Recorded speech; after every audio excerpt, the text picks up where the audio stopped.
اور لفظ یہاں پر شہوت کا استعمال کر دیا گیا ہے، اور ان ساری چیزوں کے لیے شہوت، عورت کے لیے، بیٹوں کے لیے، سونے چاندی کے خزانوں کے لیے، ان ساری چیزوں کے لیے شہوت۔ شہوت ایسا لفظ ہے جو بہیمیت کو لے کر جاتا ہے، جانوراپن انسان میں لے کر آتا ہے۔ تو اگر عورتوں کی طرف اے انسان تو ایسے مائل ہو گیا کہ تجھ میں جانوراپن آ گیا، تو نے حدود توڑ دیے، حد توڑ جاتا ہے۔ جانوروں کے کوئی قانون وغیرہ نہیں ہوتا، حد نہیں ہوتی، جیسے بھی ہے۔ حد تو عفت ہے، حد کیا ہے؟ حد عفت ہے اس میں۔ ایک حدیث شریف میں واقعہ آیا ہوا ہے، جناب رسول اللہ صلی اللہ علیہ وسلم تشریف لے کر آگے، حضرت بکر رضی اللہ تعالیٰ عنہ بھی تشریف فرمائے، عمر فاروق رضی اللہ تعالیٰ عنہ بھی ہے۔ حضور پاک صلی اللہ علیہ وسلم نے 3 باتیں پسند فرمائی۔ میں اس شہوت کے لیے جو یہاں پر بہیمیت ہے، اس حدیث مبارکہ میں اس کے لیے حدود ہے کہ مجھے آپ کی دنیا سے عورت کے ساتھ نکاح کرنا پسند ہے، پسند کا لفظ فرمایا ہوا ہے۔ خوشبو مجھے پسند ہے اس دنیا میں، اور میری آنکھوں کی ٹھنڈک جو ہے وہ نماز میں ہے۔ پسند جو ہے یہ شہوت کا متضاد ہے۔ پسند 2 حدود کے لیتے جناب رسول اللہ صلی اللہ علیہ وسلم نے اس میں 2 حدیں فرمائی کہ عورتوں کی طرف جو شہوت ہے، جو بہیمیت ہے، وہ پسند پر آ جاؤ۔ پسند میں 2 حدود ہے، ایک عفت ہے، اور دوسرے اس میں فرمایا کہ پسند ہے خوبصورت عورت کے ساتھ نکاح کرنا پسند ہے، دوسری حد لگا دی نکاح کی۔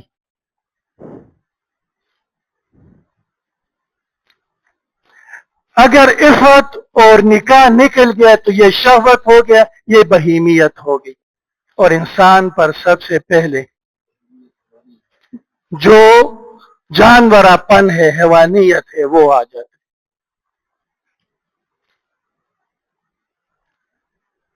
لڑکا جب بالغ ہوتا ہے تو اس پر سب سے پہلا امتحان ہی اس پر شہوت کا آتا ہے، جنسی جذبے کا آتا ہے۔ 15 سال 16 سال کا لڑکا ہے، نہ اس کو مال دولت کی فکر ہے، نہ کوئی اور چیز، بس یہی چیز اس پر۔ اگر اس جگہ پر عورتوں کا یہ شہوت کو نہ بدلا گیا، بزرگوں کے پاس نہ لے کر آ گئے، اور اس میں عفت اور پاکدامنی نہ لائی گئی، تو یہ جانوراپن اختیار کر جائے گا۔ تو اب اس عورت میں کیا امتحان اللہ نے کشش تو رکھی ہے، اللہ رب العزت نے اس میں کشش رکھ دی ان چیزوں میں۔ اگر یہ کشش ان چیزوں میں نہ ہوتی تو دنیا کا نظام ہی نہ چلتا، کوئی نہ کھیتی باڑی کرتے، نہ کاروبار کرتے، نہ کارخانے چلتے، نہ کوئی نوکریاں کرتے، نہ نکاح بیاہ شادیاں ہوتی تو سب۔ لیکن اس امتحان کے ساتھ اللہ رب العزت نے حدود قائم کر کے دے دیے۔ شہوت حدود کو توڑ دیتا ہے، حلال حرام کی تمیز ختم ہو جاتی۔ دوسری چیز بنین، بیٹوں کی شہوت۔ میرے بڑے قریبی دوست تھے، علاقے کے خان تھے، ایک ہی اس کا بیٹا تھا، باقی بیٹیاں تھی۔ 16 سال کا تھا اور ایسا خوبصورت نوجوان لڑکا تھا کہ بندہ دیکھ نہیں سکتا تھا اس کو۔ اب بنین کی شہوت کی عرض کرتا ہوں کہ دل میں جب بیٹوں کی محبت اس درجے میں بیٹھ جاتی تو کیا ہوتا ہے۔ اس کو دل کی تکلیف تھی، ڈاکٹروں نے اس کو منع کیا تھا کہ یہ نہ دوڑ لگائے گا، نہ فٹ بال وغیرہ اس قسم کے کھیل کود نہیں کرے گا جس میں یہ دوڑ لگا رہا ہو۔ اس کا علاج ہو رہا ہے، ایک وقت آ جائے گا انشاءاللہ جب یہ علاج مکمل ہو جائے تو پھر توڑیں۔ اب بچہ ہے 15-16 سال کا، حجرے کے ساتھ ان کا بہت بڑا جو زمین ہے، اس میں دوسرے جو اس کے چچا کے بیٹے یا پھپھو کے بیٹے وغیرہ تھے وہ فٹ بال کھیل رہے تھے اثر کا وقت، یہ بھی نکل گئے، بس وہ ڈاکٹر کی جو بات تھی بیچارہ لڑکا تو بھول گیا. جو اس کے ساتھ جو ہی فٹ بال شروع کری، تھوڑی دیر نہیں گزرتی لڑکا گرا اور ادھر ہی وفات پا گیا. لڑکا گر کر ادھر ہی وفات پا گیا. اس کے بعد اس کے والد صاحب کو 2-3-4 مہینے زندہ رہا. کبھی ہنستا ہوا نہیں دیکھا، ہر وقت سوچ فکر میں. اور ایک دن اپنی 3-4-5 مہینے بعد اپنے کاروبار کی جگہ سے واپس آ رہا، صدر میں جو ٹریفک کے اشارے ہے اس پر گاڑی رکی، سرخ اشارے پر بتی سبس ہوگی، ساری گاڑیاں جا رہی اور اس کی گاڑی کڑی ہے. لوگ پیچھے سے ہارن دے رہے، ہارن، جاؤ جاؤ جاؤ. جائے تو کون جائے؟ دوسرا کوئی بندہ اس کے پیچھے کھڑا تھا، گاڑی سے نکل کر آ کر دیکھا گاڑی کی اسٹیئرنگ پر پڑا ہوا ہے، شیشہ توڑا، نکالا، وفات پا چکا تھا. دل کو ایسا غم بیٹوں کا لگ گیا. تو یہ بیٹے کیا ہے؟ بنون. بیٹوں کی ایسی محبت دل میں گر جاتی ہے کہ اس کو شہوت تک لے جاتی. پھر سونے چاندی کے اور مال جمع کرنے کے، اس میں تو ہم ایسے دیوانے ہو جاتے ہیں لوگ کہ بس حلال حرام جو بھی ہے کودو اس پر لو. پہلی آیت میں نے عرض کر دی کہ اللہ رب العزت اب کامیابی 3-4 جگہوں پر ہم نے لینی ہے، اور اللہ رب العزت کی ترتیب پر، اللہ کے رسول صلی اللہ علیہ وسلم کی ترتیب پر لینی ہے، تبھی کامیابی ملے گی، حقیقی کامیابی، ورنہ نہیں.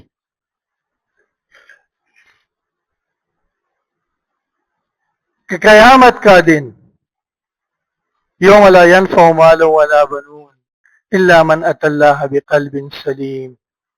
قیامت کا دن جو ہے یہ ایسا ہے کہ وہاں پر تیرے مال، جو جتنی چیزیں مال کی بیان کر دی گئی وہ، اور بنون بیٹے کام آنے والے نہیں ہیں.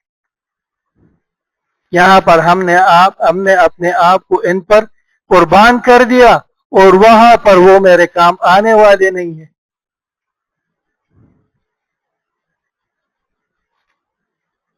مال دولت سب کچھ ہے. جب بھی ہم مال دولت کی تو سب سے پہلے ہم مثال قارون کہ بہت بڑے خزانے، بہت زیادہ خزانے، کہ اس کے خزانوں کی چابیاں جو اونٹوں پر لدی جاتی تھی، پتہ نہیں خزانے کتنے ہوتے تھے. موسیٰ علیہ السلام کا امتی ہے حضرت موسیٰ علیہ السلام کا، اور غربت کا یہ حال تھا اس کا کہ اس کی اور اس کی بیوی کی مشترکہ صرف ایک چادر تھی. جب یہ باہر نکلتا تھا تو بیوی کی چادر لے کر دوتی باندھ کر باہر نکل آتا تھا. تو انبیاء علیہ السلام تو انتہائی شفیق رحم کرنے والے ہوتے، رحمت ہوتے، امتیوں کی دنیا میں بھی ایسی حالت دے کر پریشان ہوتے. دعا فرما دی ان کے لیے کہ اللہ اس کو سدحال کر دے. تو انبیاء علیہ السلام کی دعا کی سدحالی ہماری طرح تو نہیں ہے، تو نبی ہوتے اور اللہ پھر اس کو دیتے، خوب دیتا ہے. ایک صحابی، ایک بندہ ہے جناب رسول اللہ صلی اللہ علیہ وسلم کے پاس، کیا رسول اللہ صلی اللہ علیہ وسلم غربت ہے، فاقے، میری مالداری کی دعا فرما دی. حضور پاک سے دعا فرما دی، بھیڑ بکریاں بڑھنا شروع ہو گئی، اتنی بڑی کہ مدینہ منورہ سے باہر نکل کر دوسری وادیوں میں چلے گئے. باہر وادیوں میں بھیڑ بکریاں ہے بس ایسی، اس میں برکت ہو رہی. زکوٰۃ کا حکم آ گیا، جناب رسول اللہ صلی اللہ علیہ وسلم نے زکوٰۃ کے لیے بندہ بھیج دیا. دولت آتی ہے تو بعض اوقات اکثر ہی انسان جو ہے وہ بس پسل جاتے ہیں، وہ سمجھتے یہ کہ یہ تو میں نے خود سب کچھ کیا ہوا ہے، دیکھو ماں پخپل گٹلی دی. وہ وقت بھول جاتے کہ میرے لیے کسی نے دعا کی تھی، تو اس نے ٹال مٹول کر دی، وہ زکوٰۃ ادا نہیں کی. جناب رسول اللہ صلی اللہ علیہ وسلم بہت دکھ ہوا اس کا کہ میں اس کا مال پھر نہیں لوں گا. رسول اللہ صلی اللہ علیہ وسلم نے دنیا سے پردہ فرمایا. اس شخص کو احساس ہوا کہ مجھ سے بہت بڑی غلطی ہوگی، کہ میں نے کیا کر دیا. ابو بکر رضی اللہ عنہ کے پاس پیغام بھیجا ہے کہ میں مال دینا چاہتا ہوں. ابو بکر رضی اللہ عنہ نے انکار کر دیا کہ جناب رسول اللہ صلی اللہ علیہ وسلم نے آپ سے نہیں لیا ہے کیونکہ آپ نے انکار کیا میں بھی نہیں لوں گا. عمر فاروق رضی اللہ تعالیٰ نے نہیں. تو موسیٰ علیہ السلام نے قارون کے لیے وہ دعا کر دی. وہ مالدار ہونا شروع ہو گئے ایسے جیسے آپ اور ہم سنتے کہ ایسے خزانے ہو گئے. جب زکوٰۃ کا حکم آیا موسیٰ علیہ السلام نے اس سے کہا کہ اب جو ہے زکوٰۃ دینی ہے اللہ کے راستے میں. تو یہ قارون اور اس کی طرح دوسرے سردار جو ہے وہ بیٹھ گئے. شیطان پٹی پڑھاتے ہیں کہ اس سے مال کم ہو جائے گا. یہ مجھ سے زکوٰۃ لے رہے یہ پیسے لے رہے مال کم ہو جائے گا پھر کیا ہوگا غریب ہو جاؤں گا.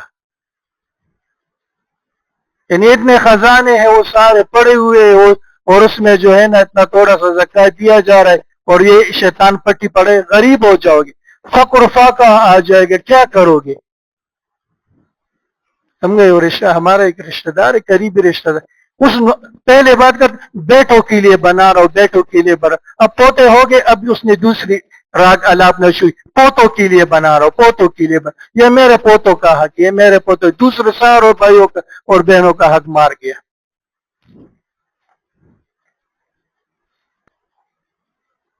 تو اس سے بھی شیطان نے پٹی پڑھا دی کہ بس پھر غریب ہو جائے کیا ہوگا. اب جب یہ آ گیا شیطان تو پٹی یہی پڑھا رہا ہے کہ دیکھو جو ہے نا وہ غریب ہو جاؤ گے فقر و فاقہ ہو جائے گے لہٰذا جیسی تیسی بھی ہو جمع کرو مال کو دولت کو حلال ہو حرام ہو جو بھی ہو فقر سے بھوک افلاس سے ڈراتا ہے. ساروں نے مل کر فیصلہ کر دیا کہ دیکھیے تو ہم سردار لوگ ہیں اور ہمارے پاس اتنی دولت ہے اور اب ہم یہ غریبوں کو دیں گے.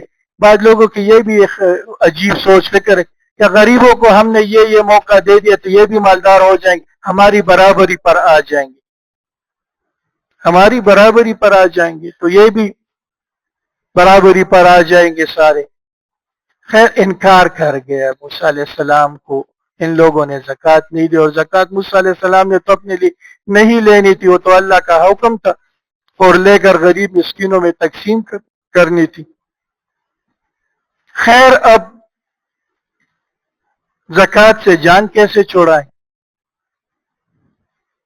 تو ان لوگوں نے ایک فاحشہ عورت کو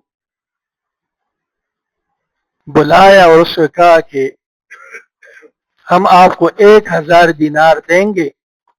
سونے کا سکہ ہوتا ہے 4.25 ماشے کا ایک سونے کا سکہ ہے تو 1000 بہت بڑی قیمت آج کل کے حساب سے بنے گی کہ آپ کو دیں گے.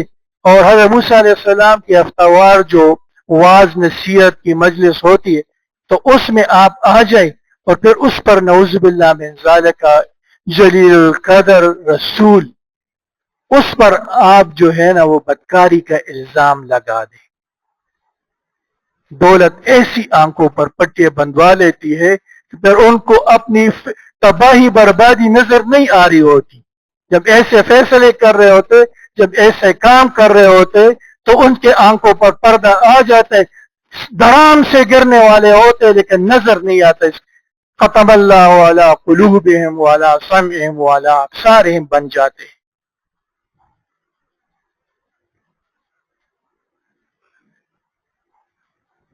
آ گئی ہو موسیٰ علیہ السلام نے کہا احکامات بیان کرنا شروع کر دیے. جس قارون نے کہا دوران کہ یہ جو آپ احکامات بیان فرمائے تو یہ ہم امتیوں کے لیے بھی ہوتے کہ نہیں آپ پر بھی ہے یہ احکامات. تو میرے بھائیوں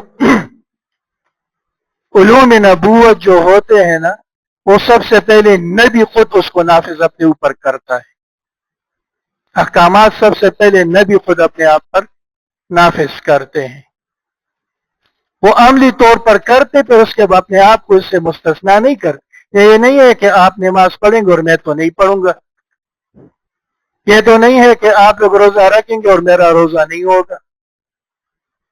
آپ جو حج ادا کریں گے اور میرا حج نہیں ہوگا. ایسی کوئی بات نہیں ہوتی. موسیٰ علیہ السلام نے فرمایا یہ تو اللہ رب العزت کی طرف سے بھیجے ہوئے احکامات ہے، یہ مجھ پر بھی اور آپ پر بھی ہے۔ قارون کہتا ہے کہ اس نے عورت کی طرف اشارہ، اس عورت کی طرف کہ تو کیا کہتی ہے؟ تو اس نے کہا کہ وہی جو 1000 دینار لیے تھے وہ الزام لگا دیا۔ موسیٰ علیہ السلام کو جلال ہے کہ اے عورت تو کیا کہہ رہی ہے؟ اللہ والوں کی روب ہوتا ہے، انبیاء علیہ السلام کا روب ہوتا ہے۔ وہ عورت ڈر گئی، اللہ نے اس پر خوف طاری کر سکا کہ میں سچ کہی تو ایک میں سچ کہی، مجھے ان لوگوں نے 1000 دینار دیے تھے آپ پر الزام لگانے کے لیے، اور بات یہ نہیں ہے جو میں نے کہہ دی۔ موسیٰ علیہ السلام نے ہاتھ اٹھا دیا کہ یا اللہ اس قارون کو زمین میں دنسا دے۔ یہ دنسنا شروع ہو گیا، آدھے تک گیا تھا، تب بھی آنکھ نہیں کھل رہی، کہہ رہے یہ مجھے دنسا رہے اور میری مال دولت کو لینا چاہتا ہے۔ جب اللہ نے بربادی کا فیصلہ کر دیا تو آنکھوں پر پٹیا، آدھا دنسا ہوا ہے اور کہہ رہا ہے کہ یہ مجھے دنسوا رہا ہے، اور پھر جو میرے پیچھے اتنے خزانے رہے یہ رہے۔ موسیٰ علیہ السلام نے پھر ہاتھ یاد ان کے خزانوں سمیت اس کو دنسا دے، اس کے سروں پر وہ سارے خزانے انڈل کر رکھ دیے گئے۔ تو میرے بھائی یہ مال دولت جو ہے پھر آخرت میں کام آنے والی نہیں ہے، اسی طرح یہ بیٹے جو ہے یہ کام آنے والے نہیں ہیں۔ اسی کی وجہ سے ہم کبر اور ان دنیا جہان کی جو مصیبت ہے ان میں مبتلا ہو گئے، بیٹوں کے شوق کر رہے ہیں۔ کیوں کہ یہ کمائیں گے ہمارے لیے جو ہے وہ تو کی ودا زماں مٹی لی، اگر لڑائی جھگڑا کی قبیلے کے ساتھ دوسروں کے ساتھ آ گیا تو میرے پاس آدمی ہوں گے، اپنے بیٹے ہوں گے۔ ہمارے محلے میں ہمارا جاننے والا تھا تو وہ بڑے وہ ڈنڈمار قسم کا مشہور تھا، تو جوش میں آ کر کہتا تھا شپگش را پس ٹوپک مار شتخپل لکورا، شپگش ٹوپک مار را پس دخپل کورا خپلشتا، یعنی بیٹے پوتے 26 میرے ہیں، بندوق اٹھانے والے مجھے کسی کی پرواہ نہیں ہے۔ بعد میں اللہ نے توفیق دے دی، توبہ کر لیا، حج کر لیا، بڑے روتے دھوتے تھے مسجد میں آ کر اور اذان بھی دیتے تھے۔ اللہ فضل جب کرتا ہے تو کر لیتا ہے، لیکن وہ جو یہاں پر ہے کہ یہ مال بیٹے کام آنے والے نہیں۔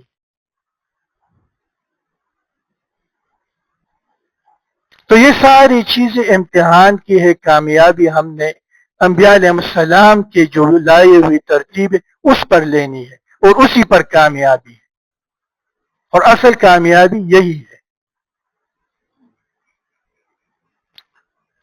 اسی کے لیے قلب سلیم حاصل کرنا ہے کہ کام آنے والی چیز قیامت کے دن پھر کیا ہے، جب مال کام نہیں آئے گا، جب بیٹے کام نہیں آئیں گے، تو وہ کیا چیز ہے جو کام آنے والی ہے، جس کی قیمت لگنی ہے آخرت کے دن پر، وہ قلب سلیم ہے۔ ایک ہوتا ہے قلب سقیم بیمار دل، ایک ہوتا ہے بیماری سے پاک دل۔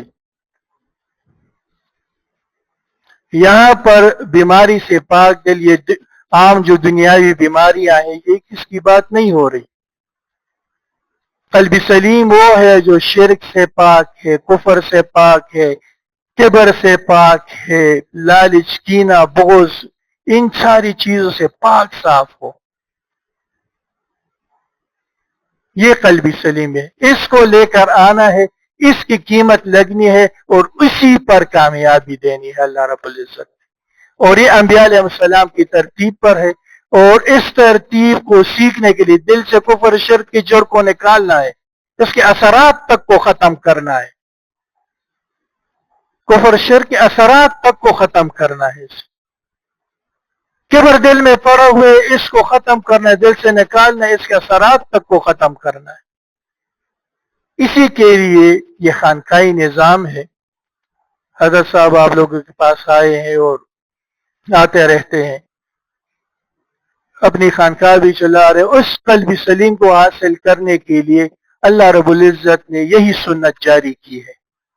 انبیاء علیہ السلام اور پھر اس کے بعد جناب رسول اللہ صلی اللہ علیہ وسلم اور اس کے بعد صحابہ کرام، اور یہ سلسلہ چل رہا ہے، اور اللہ نے ایسے انسانوں کو مقرر کر دیا ہے جو یہ کام کرتے جائیں گے قیامت کے دن تک یہ سلسلہ چلتا رہے گا، اور یہ قلب سلیم حاصل کرنے کے ذریعہ اللہ رب العزت نے کر دیا ہے کہ ان اللہ والوں کے پاس آ جاؤ، بیٹھ جاؤ اور اپنے قلب سلیم کی بات کر لو، ترتیب سیکھ لو ان سے۔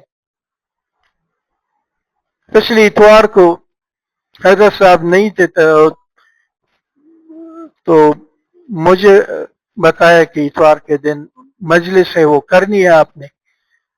عقائد پر بات ہو رہی تھی اور میں نے کہا کہ بڑا آسان طریقہ ہے عقائد کو درست کرنے کا کہ اللہ والوں کو دیکھ لو، اولیاء کرام کو دیکھ لو، کیونکہ اللہ اولیاء کرام عقائد کی درستگی کے بعد ولی بنتے، عقیدے کی فساد کے ساتھ کوئی اللہ کا دوست نہیں بن سکتا۔ تو میں نے آسان بات کری کہ یہ فساد جو آج کل پھیل رہے ہیں اور ان فساد اور ان باطل چیزوں سے بچنے کا آسان طریقہ اللہ والوں کے پاس آ کر بیٹھ جاؤ۔ اس کے بعد بھی ایک دوست کھڑے ہو گئے، اس نے کہا جدہ دین آسان طریقہ رہا بلا نخی آسان۔ تو میں نے کہا اس سے آسان اور میں کیا طریقے بتاؤں؟ پھر میں نے اس سے پوچھا کہ محترم آپ مجھے یہ بتائیں کہ آپ کو بیت ہوئے کتنے سال ہو گئے؟ اس نے 7 سال سے اوپر کہا کہ 7 سال سے اوپر ہو گئے۔ میں نے کہا سچ سچ بتاؤ گے 7 سال سے اوپر میں آپ نے ایک بار بھی حضرت ڈاکٹر صاحب سے اپنی دل کی درستگی کے لیے کسی مرض کے لیے پوچھا ہے؟ تو جواب دیا کہ نہیں میں نے تو ایک بار بھی نہیں پوچھا۔ تو میں نے کہا السلام علیکم والی آپ نے بیت کی ہے؟ جس طرح راستے میں دوست مل جائے نا السلام علیکم ہاتھ ملایا اور چلے گئے، السلام علیکم السلام علیکم۔ میں نے کہا السلام علیکم والی بات سے یہ بیت سے یہ بات نہیں ہوتی کہ سر برکتیں اس کی ہے، سلسلے میں داخل ہو گئے، دعائیں ہو رہی ہے، وہ سب کچھ ہے، لیکن قلب سلیم حاصل کرنے کے لیے اصل الاصول کیا تھا کہ قلب سلیم حاصل ہو جائے یہ ساتھ، تو اس کو السلام علیکم والی بیت نہ کرو، اس کو قلب سلیم حاصل کرنے والی بیت کر لو، اپنے احوال کو اپنے حال کو اپنے دل کو سامنے رکھ لو، ہر ایک چیز کو اپنے سامنے رکھ لو۔ یہ بزرگ کہتے کم از کم مہینے میں ایک بار ضرور خط لکھا کرے، کچھ بھی ہو یا نہ ہو، بات کرتے کچھ ہوا ہے نہیں ہوا جو بھی ہے وہ لکھتے جاؤ بھیجتے جاؤ۔ تو قلب سلیم حاصل کرنے کا اللہ رب العزت نے ان رجال اللہ جو بیٹھے ہیں اور یہ اللہ والے بیٹھے ہیں یہ سنت جاری کی ہے۔ تانوی رحمۃ اللہ فرماتے ہیں کہ شیخ کے لیے ضروری نہیں کہ یہ ولی بھی ہو، ملفوظات میں بعض بہت سی جگہوں پر شیخ کے لیے ضروری نہیں ہے کہ یہ ولی بھی ہو، لیکن شیخ کیا ہو؟ ماہر فن ہو، اناڑی نہ ہو کھلاڑی ہو، اپنے فن کا ماہر ہو، جانتا ہو، علاج کرنا جانتا ہو، ضرور نہیں کہ یہ خود بھی ولی ہو۔ اور بس اس پر ایک آپ لوگوں کو ایک قصہ سناتا ہوں پھر انشاءاللہ میں بات ختم کرتا ہوں۔ آج سے تقریباً کوئی 12-13 سال پہلے یونیورسٹی میں جو ہمارے محلے کی مسجد ہے اس میں میری وہ مجلس ذکر ہوا کرتی تھی۔ ایک لڑکا آیا، رنگ بالکل پیلا ہے اس کا اور سوکھا ہوا ہے بیچارہ، آ کر ایک دن بیٹھ گیا مجلس میں، پھر دوسری بار آیا اگلے ہفتے، تیسرے ہفتے آیا تو بات چیت شروع کی، معلوم کیا تو کہہ رہا ہے کہ میں فرسٹ ایئر کا طالب علم ہوں پری انجینئرنگ کا اسلامیہ کالج کا، میرے کچھ مسئلے ہیں وہ۔ میں نے کہا کہ جی میں سے جو ہو سکے گا میں خدمت کروں گا۔ پھر اس نے بتایا کہ میں ایک بہت بڑا نام بتایا کہ میں اس کا مرید بھی ہوں اور میں آپ سے بیعت ہونا چاہتا ہوں۔ میں نے کہا کہ نہیں اس طرح تو نہیں ہوتا، آپ اتنے بڑے بزرگوں کی وہ ہے اس پر ترتیب پر چلے۔ خیر میں نے کہا کہ آپ کے، پھر اس نے کہا کہ میں حافظ قرآن بھی ہوں۔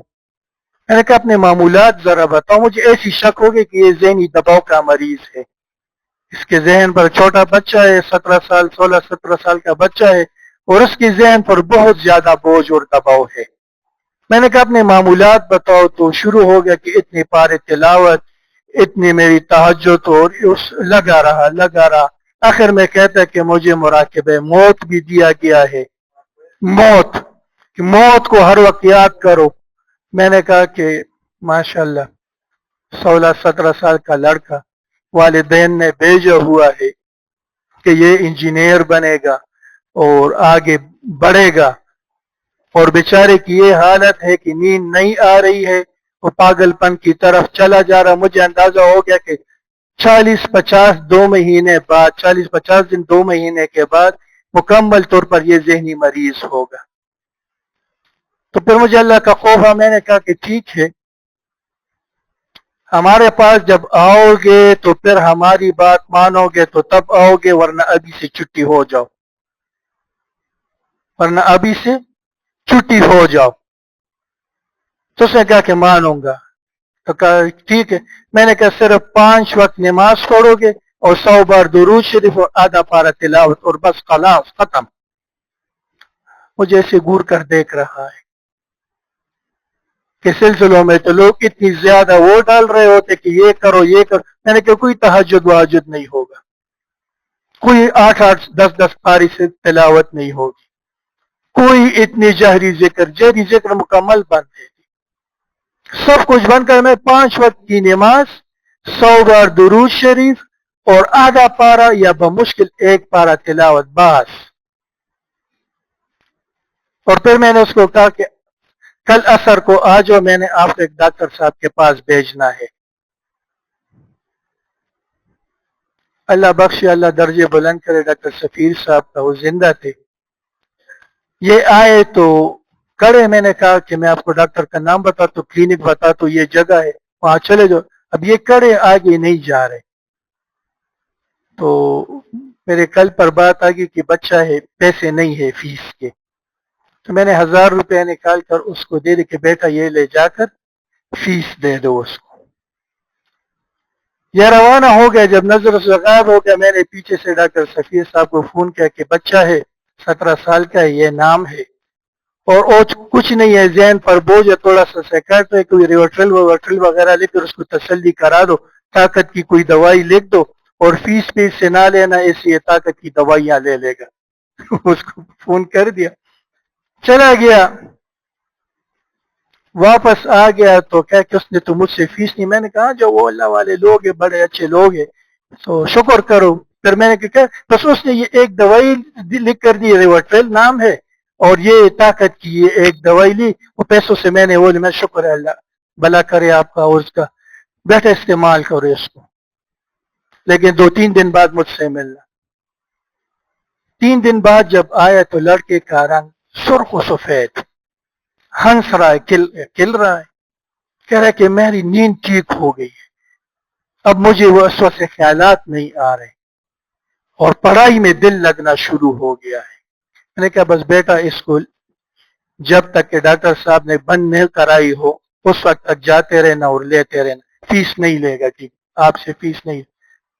لڑکا چلا الحمدللہ فیس کر لی، انجینئرنگ میں داخل بھی ہوا، انجینئرنگ بھی کر لی، اور پھر اس کے بعد غائب بھی الحمدللہ ہو گیا ہے، اور پچھلے کوئی 7-8 سالوں سے دیکھا بھی نہیں ہے میں نے، لیکن الحمدللہ وہ اپنی مقصد میں وہ انجینئر بن گیا، وہ والدین کے لیے اکرامت کا ذریعہ بن گیا، اور وہ پاگل پنے سے اللہ نے بچا لی۔ تو تانوی رحمۃ اللہ علیہ کی وہ عرض کر رہا تھا کہ جو ہے نا وہ ولی نہ ہو لیکن کم از کم کام کو جو جانتا ہو تو اللہ کام کر لیتا ہے۔ اللہ عمل کی توفیق عطا فرمائے۔ آخر دعوانا الحمدللہ۔